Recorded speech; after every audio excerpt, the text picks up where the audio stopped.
আসসালামু আলাইকুম ভিউয়ার্স, কেমন আছেন? আশা করি আলহামদুলিল্লাহ ভালো আছেন। আপনাদের ভালোবাসা আমিও ভালো আছি। তো আজকে আপনাদের মাঝে নতুন দিনের মতন আবারও চলে আসলাম। আজকে আপনাদের মাঝে চলে এসেছি কুষ্টিয়া শহরে চলে এসেছি আমি স্টেডিয়ামে। তো গাইস চলেন ঢোকা যাক। কুষ্টিয়া শহরে স্টেডিয়ামে চলে এসেছি। এই যে স্টেডিয়ামটা দেখেন, অনেক বড় স্টেডিয়াম। এখানে কিন্তু খেলা করি, অনেক ভালো লাগে। এই যে আমার ভাগ্নেদের সাথে আজকে আসলাম খেলা করতে। তো চলেন সাথে থাকুন, খেলাটা দেখেন কেমন লাগে। হ্যাঁ, আর আপনারা কে কোথা থেকে আমার ভিডিওটা দেখছেন অবশ্যই আমাকে জানাবেন। চলেন দেখা যাক।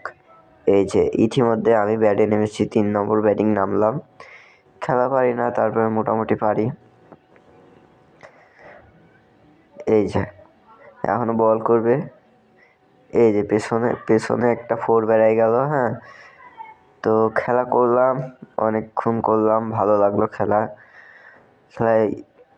খেলায় 2টা ছয় মারছিলাম, 2টা 4 মারছিলাম, আর সিঙ্গেল রান দিয়েছিলাম 3টা। হ্যাঁ, তো আজকের মতন ভিডিওটা এখানেই শেষ। তো সবাই ভালো থাকেন আর ভিডিওটা